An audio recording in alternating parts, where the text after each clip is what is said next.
Hello again, welcome back to the show. I've been away for a couple of weeks now, I'm back. Some of that's just real life stuff that happens sometimes.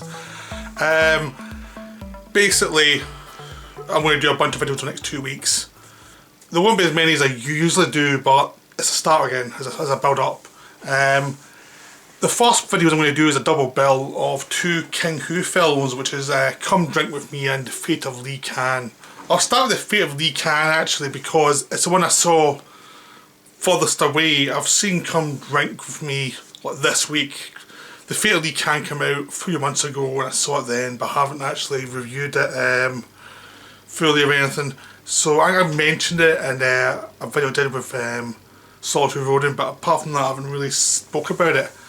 It's of the Kung Fu movies I've seen by King Hu, this is probably my least favourite. This is like, it's still very good, but it's less memorable. It feels like a greatest hit version of what he's done rather than the more individual films. The other films, like Touch of Zen or Dragon Inn or Come Drink With Me, feel more individual, feel more unique. This one feels like it's a lot of stuff from the other films, but there's no angle that really brings it to you and really makes you really enthusiastic about it. So, Fate of Lee Can is about these rebels who are trying to stop Lee Can, who comes to this inn to try and find this these rebel plans. He finds them, and now the rebel spies now have to find a way to get the plans back from him, so that he cannot take out the rebels, basically. Now Lee Can is a big, scary villain. He's smart, he's got his minions, he has control over the town because all the people who work in the town are under his command. And basically he's in this inn for most of the film, and it's basically like some mind games as people try and get the thing back from him, as he reacts to certain things, as he manipulates people to try and find out who the rebels are, and he interrogates people and tries to find holes in the story. I mean the central characters are the people trying to get the stuff back, and the owner of the inn who's part of the rebellion. Saying rebellion makes it sound like Star Wars, but there's been rebellion stories for centuries. That's just a typical story. And it's really well done. There's a traitor within Lee Can's administration who is manipulating the situation against Lee Can. There's all sorts of little kung fu moments in the build up, but we're really building towards the big finale as all the secrets come out and we start fighting each other. The problem with this film really is it's enjoyable, but it's not distinctive really compared to the other film. Because I saw Dragon Inn before this, Dragon Inn's a stronger film than The Fate of Lee Can. This one does feel like a sort of remake of it. And also, the interactions are all really interesting, they're all fun, but none of the characters jump out the same way as the lead characters in Dragon Inn. The villain's not scary, Lee Can's not scary as a villain in Dragon Inn, or the villains in Touch of Zen or Come Drink With Me. Lee Can's okay as a villain, but he's not the great villain. He's got a title, but he doesn't really jump out as the great villain as some of these other King Hu films. The fun thing about the film actually is that some of your heroes do die. There's lots of heroes who are trying to help get this information, and some of them will die horribly, and they will die for no reason. And that really gives it a feeling of unpredictability as the film goes on, because they set up all the characters well, so when people die, it does have an impact. You do like these characters and you hope they do well, and as they start to go down, you do feel it. It's just that it's one of those films I wish they'd had like another draft or two just to finesse it. It feels a bit busy in plot and not busy enough in story. The story feels like a very basic situation, and it's so tied to the plot twists that in the other ones the plot was there, but the story was all these characters struggle, and it felt clean and directed and you knew you were going towards something. And this one you're going towards more plot, and eventually it will explode into action. But the story itself doesn't feel unique. It just feels like it's a plot you've seen before and a story that's not quite there yet. So it's a bit frustrating, but still a very enjoyable film. It's just, I'm a bit hard on it because his other films are so good that this one does feel like this lower, just because it doesn't feel like he figured out the last few bits. And it feels in the middle more now, because the final battle was great fun, it's really enjoyable, it's really well done. It just feels in the middle, there's lots of interesting elements, but it hasn't quite been put together in the right build-up of situations to make it really sing, and you don't really have a strong... You have characters, but none of them are defined quite enough to really make you... Or maybe the way it's been cast, it just doesn't feel as strong as these other films. So that's The Fate of Lee Can. Still buy it. It's in Eureka Master Cinema. It's still a great film. Just not as good as other ones. Now we have the Come Drink With Me, which is a wonderful... It's one of his first films. It's one of his first kung fu movies, and it really delivers. I mean, it starts out in Int again. King Hu loves Int. King Hu loves going to Ints with characters and have them face off in an Int to start with and show what they can do within tight circumstances.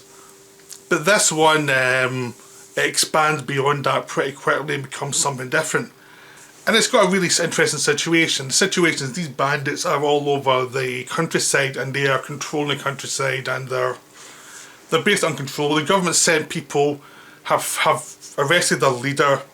Now the other bandits have decided to kidnap government officials, including the governor's son, to say, give us our leader back or we'll kill him.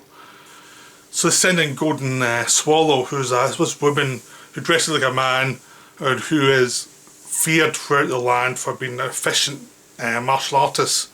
She's sent in to find out, and it turns out the guy who kidnaps her brother, so she's the daughter of the governor, and she's totally in the same mindscape as the governor is. Do not give in to these animals, these people are awful, we must destroy them. So she's pretty much, she's not going to take her in their guff. And the first third is her facing off against these people in the end, some of the more minor villains, and you get a sense of her skill level, you get a sense of their skill level. You know there's other villains waiting in the wings who are much more formidable, but you get a sense of, okay, she knows what she's doing. There's also this other character who is a drunk, who comes in and seems to be smarter than he thinks he is. And as the film goes on, his character gets developed, and the situation becomes more developed. I'll have to get any spoilers really here because there's no way around it. Basically, it's a plot, it's a kung fu movie.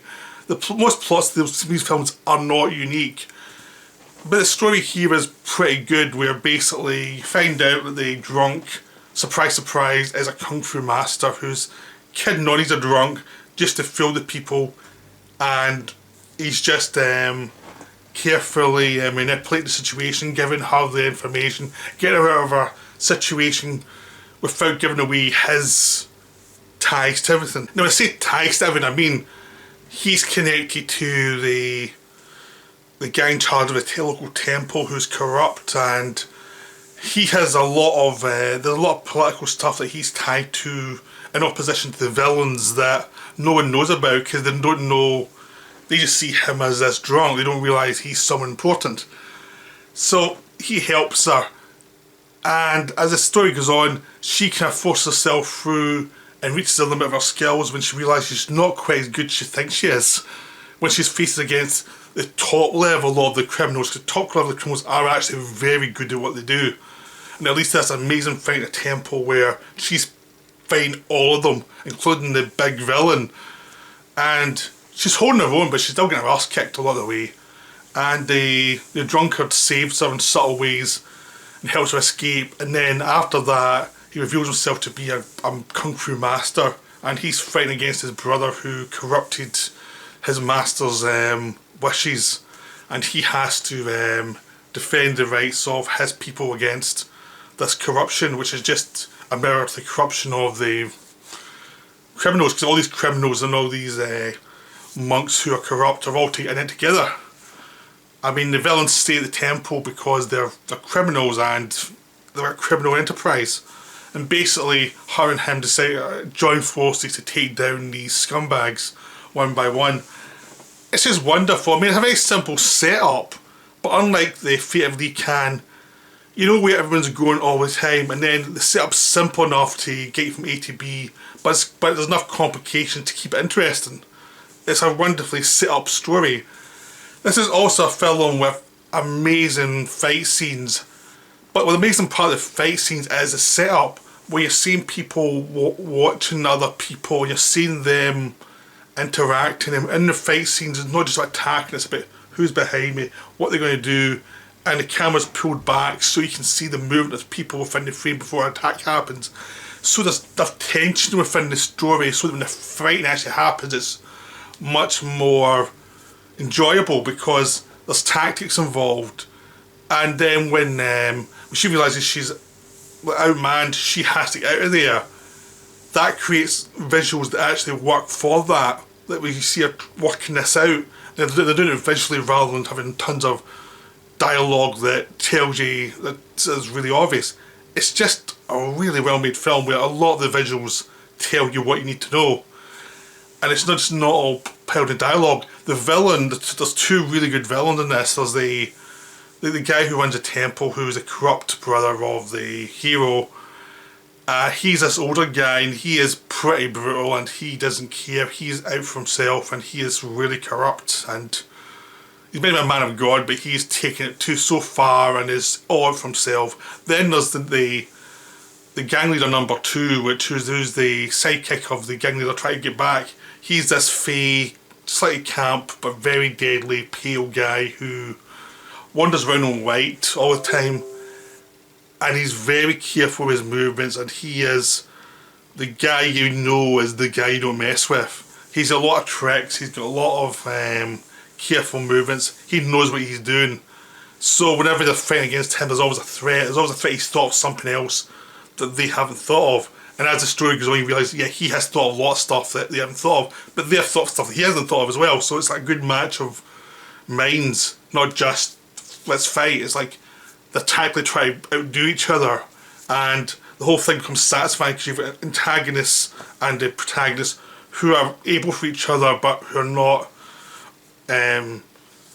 geniuses either.